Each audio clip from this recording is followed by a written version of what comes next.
bagaimana warga Muslim bertahan di kota yang dahulu menjadi pusat kerajaan Islam. Tapi inilah dampak dari peralihan kekuasaan.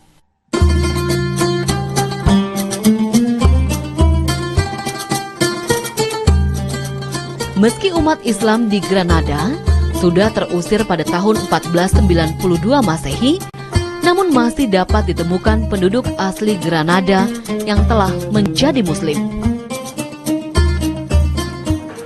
Muslim.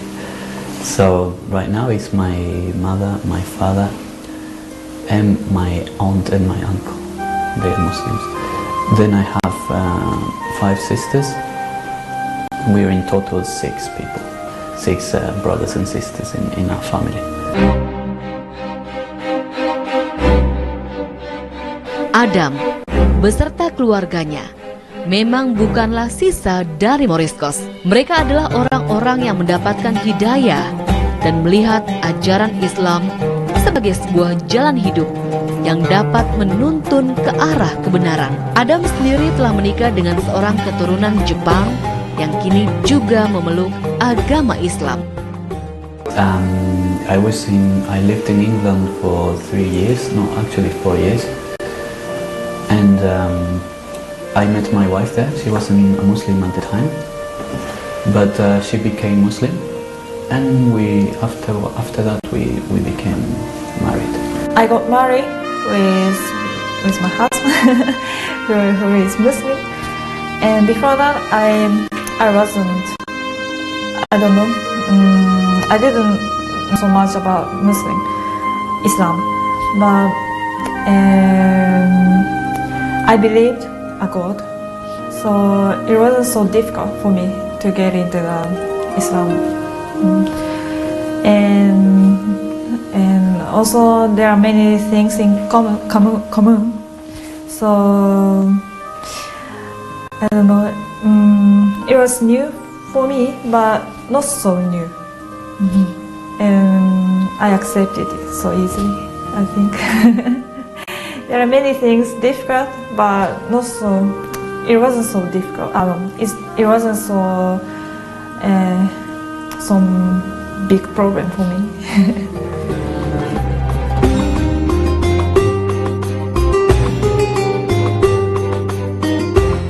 Di negara yang dimana Muslim menjadi minoritas, mereka menjalani kegiatan Muslimnya dengan normal, tanpa hambatan, serta memiliki cara tersendiri dalam melibatkan Tuhan dalam kehidupannya.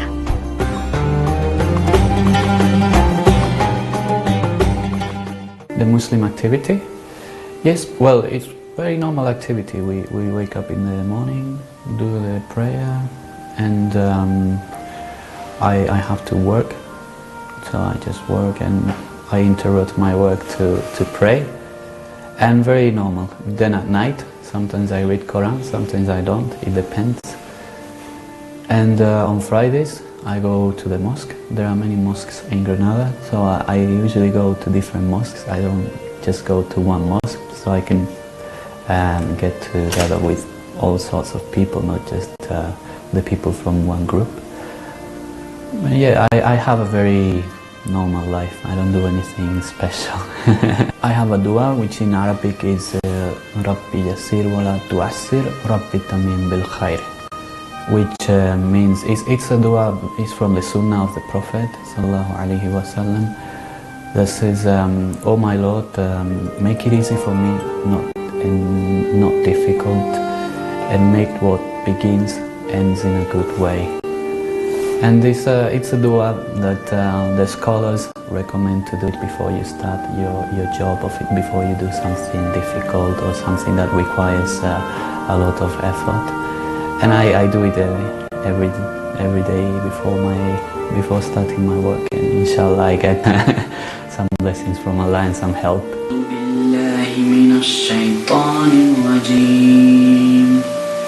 Bismillahirrahmanirrahim. Al-Qari'ah, Mal-Qari'ah.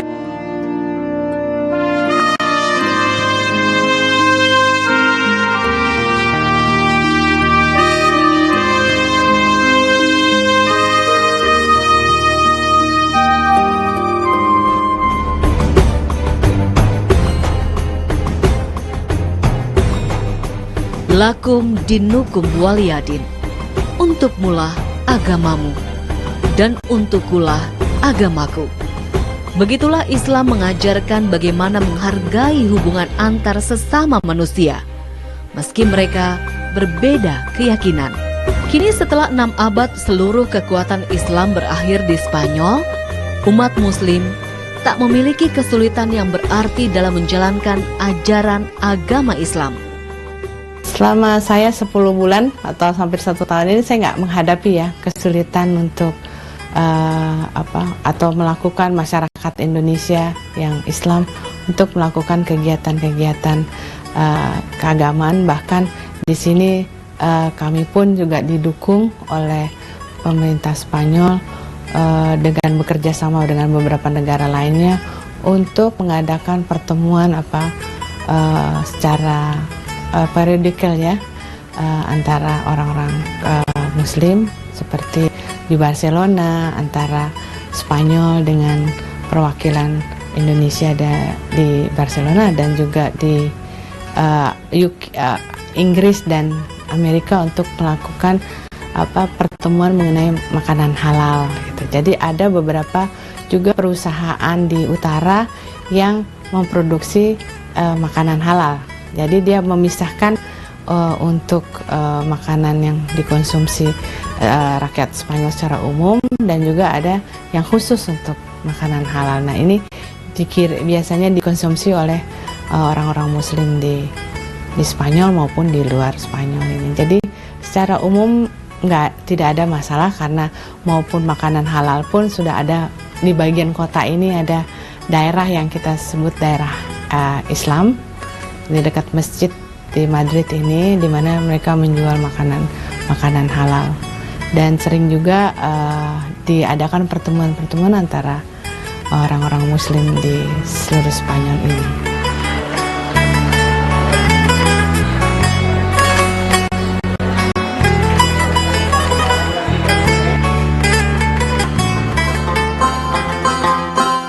Bahkan di Granada, terdapat sebuah perkampungan Muslim yang penghuninya hampir seluruh pendatangnya dari negara Arab. Mereka membuka usaha makanan dan souvenir. Maka tak heran jika pernak-pernik yang dijual di kota Granada merupakan barang-barang khas negara Arab.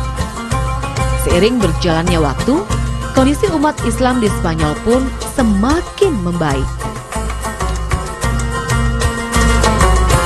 Pengikut Islam di Spanyol ini semakin hari semakin meningkat, bahkan sekarang sudah mencapai 1,6 juta Muslim yang ada di Spanyol ini, dan ini adalah suatu agama yang juga diakui dan juga diberi bantuan oleh pemerintah Spanyol dalam kegiatan-kegiatannya. Di seluruh Spanyol ini ada yang wakil-wakil komunitas Islam, namun karena terlalu banyak dan kesulitan mereka adalah untuk mempersatukan atau memperjuangkan kepentingan mereka.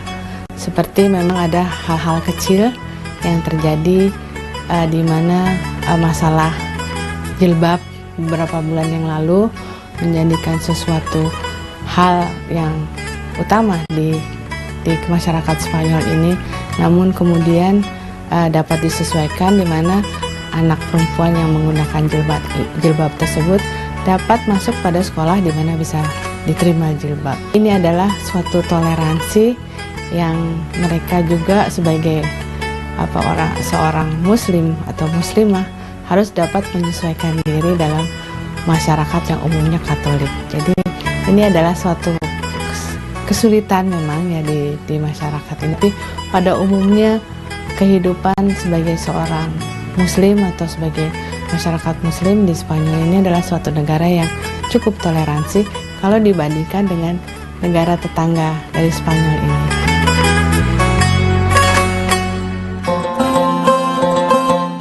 Meski kekuatan Islam di Spanyol berakhir pada tahun 1492 Masehi dan pada sekitar tahun 1600-an terjadi pengusiran besar-besaran terhadap kaum Moriscos sehingga menamatkan cerita Islam di Andalusia.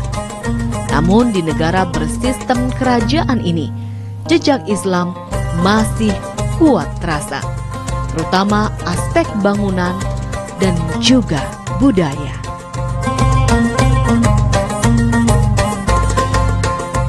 Alhamdulillah pemirsa, akhirnya selesai juga kita melakukan perjalanan untuk membuka cakrawala Islam di Spanyol. Sebuah sejarah Islam yang penuh dengan warna, kejayaan, keruntuhan, dan berbagai permasalahan kegelisahan yang dialami oleh warga Muslim Spanyol. Saya Oki Setiana Dewi, wassalamualaikum warahmatullahi wabarakatuh.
Tanah Samawa Intan Bulaeng atau Tanah Samawa Bak Intan dan Emas.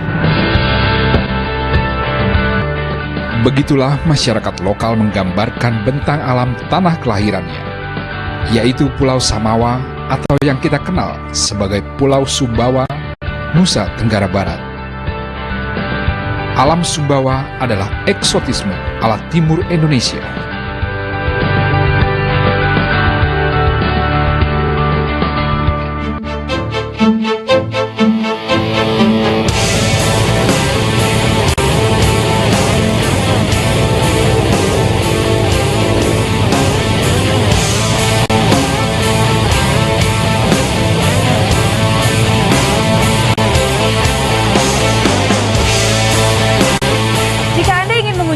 Mungkin yang ada di benak Anda adalah mengenai susu kuda liar atau madu asli khas Sumbawa. Tapi dalam perjalanan kali ini, saya dan rekan saya akan membawa Anda untuk mengekspor Sumbawa dari perspektif yang berbeda.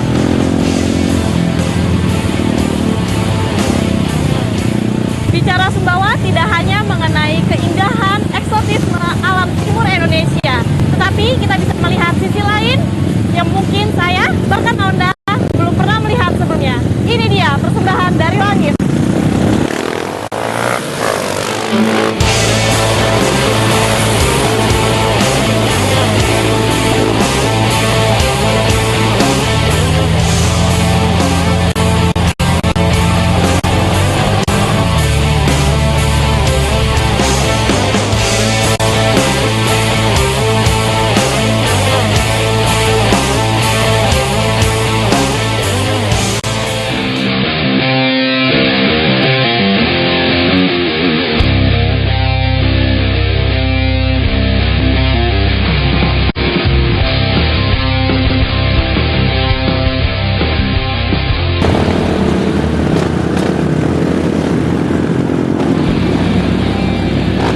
bersama teman-teman komunitas Motor Trail Trek atau Sumbawa Trail Adventure Community, saya ingin menjelajahi wilayah pegunungan Sumbawa, tepatnya menuju Desa Tepal.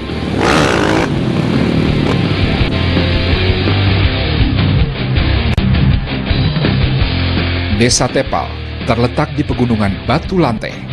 Jaraknya terhitung cukup jauh dari pusat kota Sumbawa besar, yaitu sekitar 65 km. Karena letaknya yang berada di ketinggian sekitar 850 meter di atas permukaan laut, Desa Tepal kerap disebut sebagai desa di atap Pulau Sumbawa. Beberapa referensi juga menyatakan bahwa suku Samawa di Desa Tepal adalah suku asli Sumbawa yang selamat dari letusan Tambora pada tahun 1815.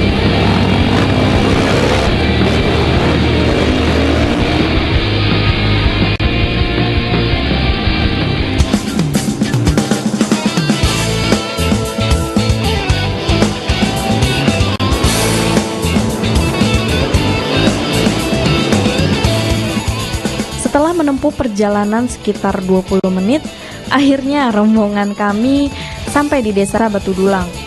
Desa ini berada di ketinggian sekitar 300 meter di atas permukaan laut.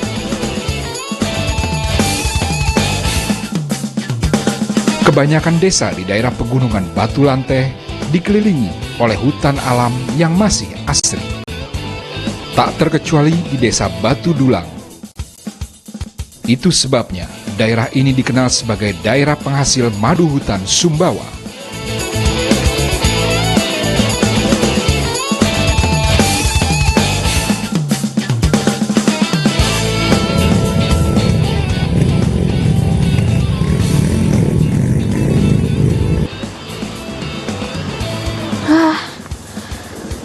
Sekarang kita udah sampai di Desa Batu Dulang. Di desa ini terkenal katanya dengan madu-madu liarnya ya, asli dari Sumbawa. Gimana sebelum kita melanjutkan perjalanan, kalau kita ambil madu dulu? Ayo, Gimana, siap. Mas? Oke, yuk kita turun. Kita minta aja sekarang sama bapak ini. Kita tanya aja langsung. Ya. Assalamualaikum. Waalaikumsalam. Tuh, tapi apa buat ya, Pak? Saya kedua anjing. Oh, ini proses mau pengasapan ini. Ya. Jadi ini lagi mau diasapin dulu. Kalau kita bantu boleh, Mas? Bantu Boleh. ambil ya. Ayo, Pak. Yuk. Nyalakan api.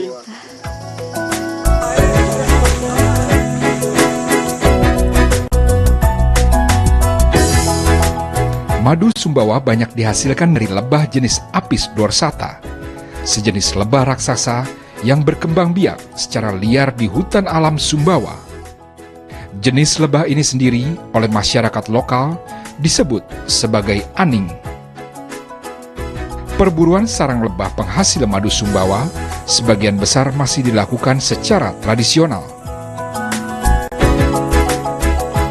Pencari madu mencari boan, yaitu pohon yang menjadi sarang lebah.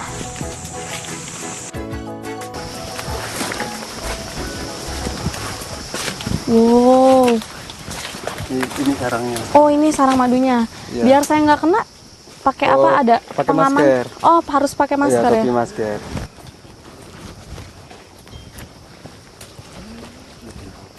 Oke, bisa kita langsung asapi? Oke, ini harus ekstra hati-hati nih.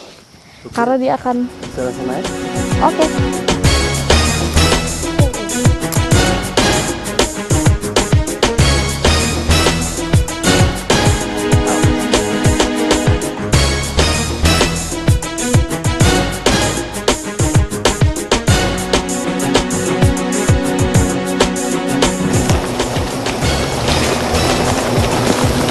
Oh my god, lebahnya semua udah berterbangan ke sana kemari, cuma kita jangan membuat gerakan yang mengagetkan lebahnya biar kita nggak jadi disengat sama lebah-lebah ini.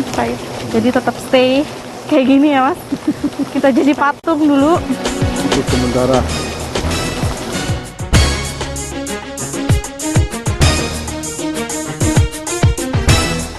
Pencari madu Desa Batu Dulang biasanya memanen madu dengan sistem sunat, yaitu panen tanpa mengambil sarang keseluruhan. namun hanya memanen sebagian dari sarangnya.